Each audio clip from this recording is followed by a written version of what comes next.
লালমনিরহাট সদর উপজেলার গোশালা বাজারে দীর্ঘদিন ধরে নরসুন্দরের কাজ করে আসছেন পরেশ চন্দ্র শীল ও তার ছেলে বিষ্ণুচন্দ্র শীল। স্থানীয়দের অভিযোগ, তাদের দোকানে মুসলমান গ্রাহকেরা চুল কাটার সময় বারবার ইসলাম ধর্ম ও মহানবী হজরত মুহাম্মদ সাল্লাল্লাহু আলাইহি ওয়াসাল্লামকে নিয়ে কটূক্তি ও কুরুচিপূর্ণ মন্তব্য করতেন।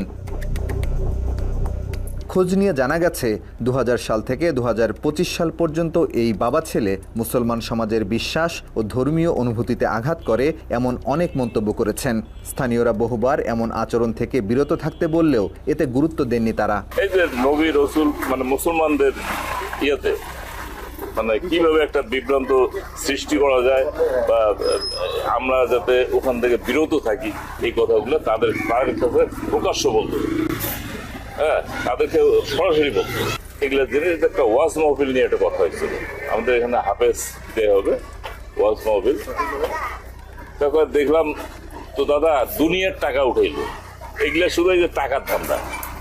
হ্যাঁ, এই মুসলমানরা আর কোনো কাম নাই, দুনিয়ার টাকার ধান্দা। যে 7-8 বছরের এক মেয়েকে বিয়ে করছে, ই করছে, উনি একটা বাজে একটা লোক, তারপর 8-9টা বিয়ে করছে, ঘটনা বুঝছেন। কিন্তু হ্যাঁ, উনি এইভাবে কথাবার্তা বলছে। সবশেষ 20 জুন শুক্রবার ওই দোকানে চুল কাটতে গেলে 19 বছর বয়সী নাজমুল ইসলামের সাথে আলাপকালে ইসলাম ধর্ম ও নবীকে নিয়ে আপত্তিকর মন্তব্য করেন পরেশ চন্দ্র শীল।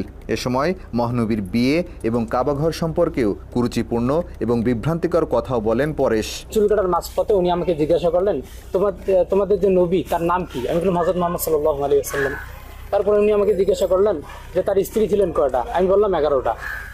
তার পরবর্তী বললেন যে সবার যে ছোট ছিল জয়নাব না জানি কি জানি নাম, তার নাম জয়নাব না, তার নাম হলো হযরত আয়েশা রাদিয়াল্লাহু তাআলা আনহা। এখন বললো, আচ্ছা বলো তো যে তার যে নবীজির যে বয়স, হ্যাঁ, সে কিভাবে পারলো যে তার মেয়ের বয়সী একটা বাচ্চা মেয়েকে বিয়ে করে এই যৌন নির্যাতনটা কিভাবে করলো? আমি সঙ্গে সঙ্গে মাথা ঠিক রাখতে পারলাম না।